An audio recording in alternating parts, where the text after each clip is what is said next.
Yes, salut à tous, salut à toutes et bienvenue sur Fun Fit News, l'actu du corps qui muscle ton esprit. Dans cette vidéo aujourd'hui, on va voir pourquoi et comment tu prends du poids à cause d'une hormone. Si tu es prêt à regarder tout ça, reste avec moi et jusque là, abonne-toi à la chaîne YouTube pour recevoir plein d'informations pour ta santé, ta vitalité et ton corps. A tout de suite! Alors, on va parler aujourd'hui de l'insuline. L'insuline, en fait, c'est l'hormone qui va te faire grossir jour après jour. Ce qu'il faut savoir, c'est qu'aujourd'hui, il y a de plus en plus de gens qui sont en surpoids ou qui sont obèses et peut-être que vous êtes dans le cas. Il y a beaucoup de personnes dans notre métier qui surfent sur cette tendance pour vendre et faire croire un petit peu n'importe quoi à des individus qui sont malheureusement fragiles émotionnellement. C'est vrai que le marché de la perte de poids est un milieu qui est très lucratif et qui est rempli de mensonges et de manipulations malheureusement. En fait, pour retrouver la vérité au milieu de ces arnaques, c'est très important de s'intéresser à ton corps de fond en comble.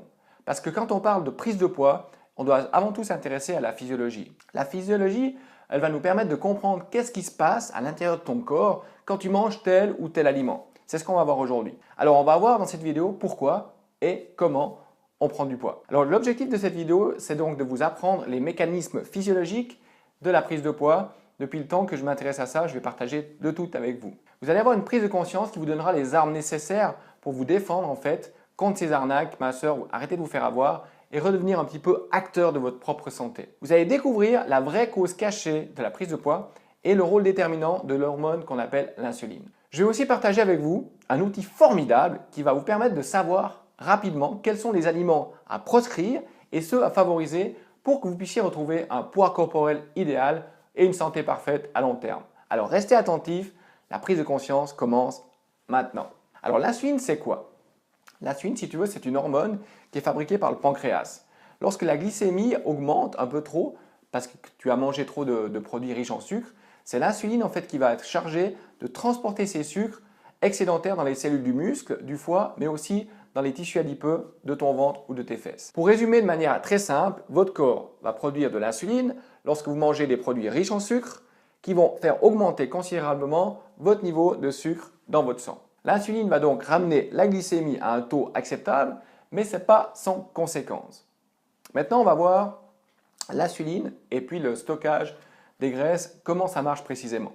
Alors, avant d'aller plus loin, j'ai une surprise pour vous. J'ai créé juste pour vous un programme en 16 vidéos. Donc, il y a 16 vidéos à regarder et ça va vous donner les clés précises pour savoir qu'est-ce qui ne fonctionne pas dans votre corps aujourd'hui et qui vous empêche d'éliminer ce gras au niveau du ventre ou d'éliminer du poids. Donc, en cliquant sur le i comme info en haut à droite, vous aurez accès justement à ce programme. Je vous explique tout dans la vidéo que vous allez pouvoir voir en cliquant sur le i comme info.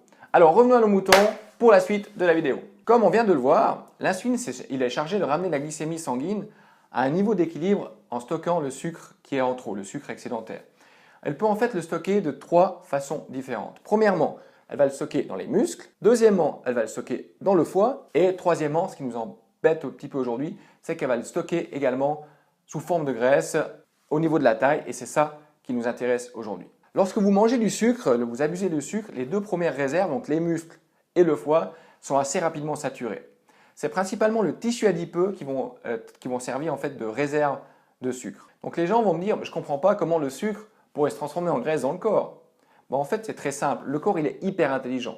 Lorsque tu as un excès de sucre dans le sang, il sera capable de ranger ce sucre excédentaire dans des sacs spéciaux appelés les tissus adipeux. Mais pour que ces sucres puissent entrer dans ce sac, le corps qui doit d'abord les transformer en graisse et plus précisément en triglycérides. Cette étape de métabolisation du glucose en triglycérides se passe dans le foie qui est une véritable usine de votre corps. En fait, c'est la consommation excessive de sucre qui est la cause principale du stockage des graisses, donc de la prise de poids.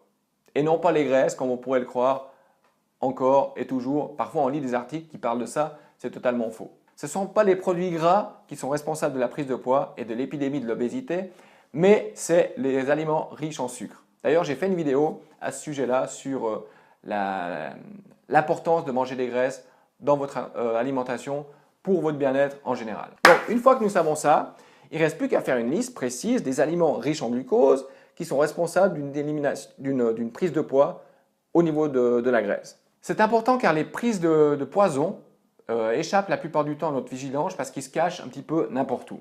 Maintenant, on va voir l'indice glycémique. Qu'est-ce que c'est? Alors, l'indice glycémique, ça va vous permettre de mesurer l'impact d'un aliment sur l'augmentation de la glycémie sanguine, du sucre dans le sang.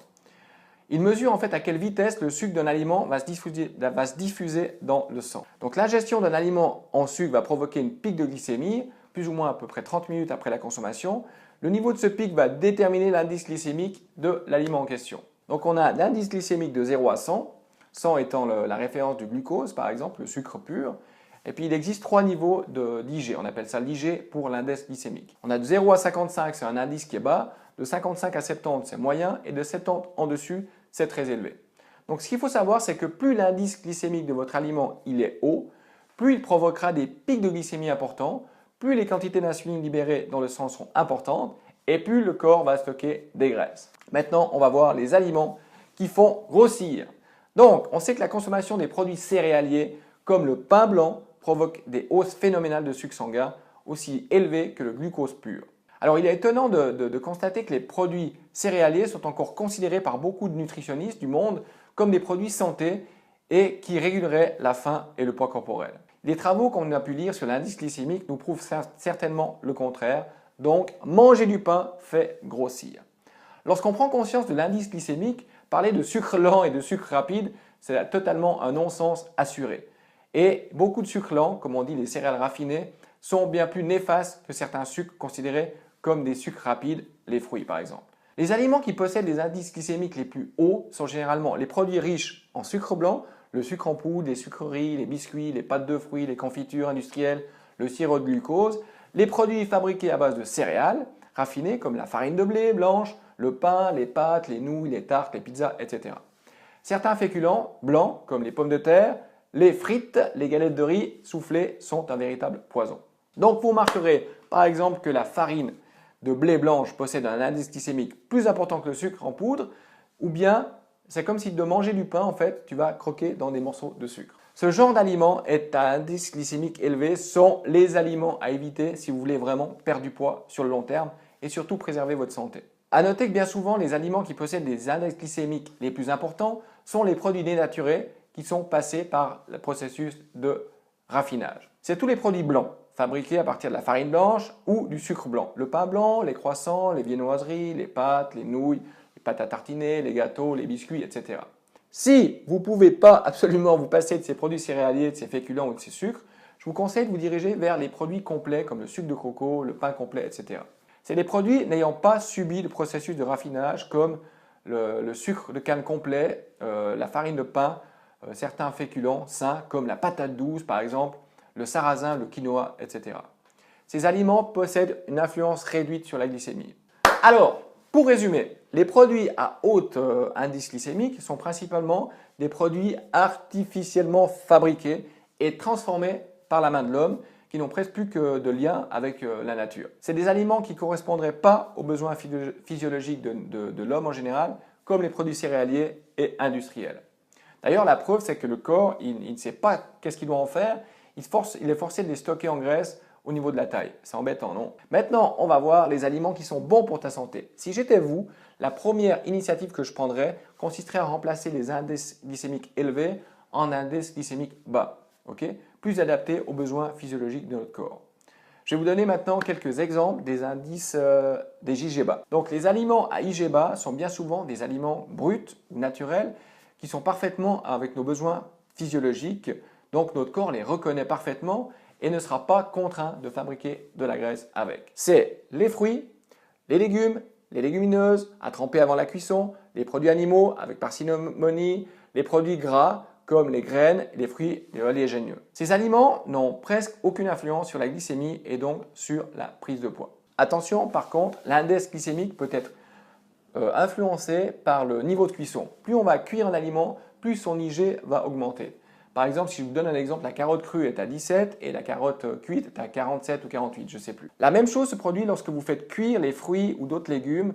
Ça veut dire que vous ne devez pas manger des produits cuits, mais que vous devez veiller à garder une large proportion de produits bruts non transformés dans votre alimentation, à condition d'avoir un bon système intestinal. Ça nous montre également que la dénaturation d'un produit pourrait être potentiellement néfaste pour l'équilibre de notre corps. Une chose intéressante que je peux rajouter, c'est qu'une grande partie des aliments à IG faible sont des aliments qu'on consomme sans se rendre compte lors d'un régime en alimentation vivante ancestrale type paléo. Maintenant, on va voir la charge glycémique qui est encore plus puissante. En plus de la qualité des sucres mesurés par l'IG, la charge glycémique va prendre en compte la quantité des sucres présents dans l'aliment. Alors, la charge glycémique est un outil plus précis car certains aliments peuvent posséder un IG élevé mais avoir un impact très faible sur la glycémie et inversement, certains aliments sont des faux amis à IG modéré mais qui possèdent une charge glycémique très importante et qui feront donc exploser votre insuline. Vous avez remarqué que certains fruits possèdent un IG important. Ils sont souvent montrés du doigt par certaines personnes qui s'empressent de dire « Oh, les fruits, c'est plein de sucre, ça fait grossir, l'index glycémique est élevé, mangez plutôt des céréales complètes. » C'est une autre grosse connerie. Sauf que lorsque l'on compare la charge glycémique des fruits à celle des céréales complètes, il n'y a absolument pas photo. Les fruits possèdent un IG très faible alors que la charge glycémique des céréales est très élevée malgré un IG en défaveur des fruits. Pourquoi, vous allez me dire, il y a une telle différence d'IG et de charge glycémique? C'est très simple en fait par le fait que les fruits sont très riches en eau. Quand tu manges un fruit, c'est manger plus de 80% d'eau, donc très peu de sucre. Par contre, les céréales contiennent presque pas d'eau, mais énormément de sucre. Donc tu vas consommer 70% de sucre et très peu d'eau. Alors attention, la glycémie, là, elle explose. Il y a de plus en plus, les fruits possèdent un statut particulier car ils sont composés en partie d'un sucre spécial appelé le fructose qui est naturellement présent dans le fruit. On ne parle pas là de fructose artificielle. Et ce sucre ne dépendrait pas a priori de l'insuline pour être métabolisé par le corps. Donc les amis, ce qu'il faut retenir, c'est que l'insuline est une hormone qui est responsable de la prise de poids par une transformation des sucres en triglycérides, donc en graisse, qui sont stockés dans les tissus adipeux, ici. Ce n'est pas l'excès d'aliments gras qui fait grossir, mais l'excès des produits riches en sucre. L'index glycémique est un outil qui permet justement de nous montrer quels sont les aliments les plus sucrés et qui seraient susceptibles de nous faire grossir, prendre du poids. Les produits à IG haut sont les produits riches en sucre blanc, les produits fabriqués à partir des céréales raffinées, etc. Vous avez compris. Et les produits à IG bas sont les fruits, les légumes, les légumineuses, les produits animaux, les produits gras, les graines et les fruits oléagineux. Attention, l'indice glycémique a ses limites parce que la charge glycémique est un outil davantage fiable qui permet de voir la réelle influence des aliments sur la glycémie. Faites attention aux produits céréaliers, ce sont des faux amis qui possèdent une charge glycémique énorme, vous l'avez compris. Attention également aux fruits séchés si vous souffrez de problèmes de glycémie, comme l'excès reste mauvais dans tout. Voilà, j'espère que cette vidéo vous a plu. J'ai pris du plaisir à la partager, donc j'ai parlé assez vite, j'espère que vous arrivez à suivre. Si jamais mettez pause ou regardez-la à nouveau, je vous invite à cliquer sur le i comme info en haut à droite de la vidéo pour recevoir mes 16 secrets pour éliminer du poids rapidement. Vous allez comprendre pourquoi vous n'avez pas de résultats et avoir des solutions précises avec mon produit, les 16 clés pour perdre du poids 6 kg en 6 semaines. J'espère que cette vidéo vous a plu. Si elle vous a plu, mettez un énorme pouce bleu et partagez-la à les amis qui ont peut-être du poids en trop et qui cherchent des solutions pour se sentir de mieux en mieux.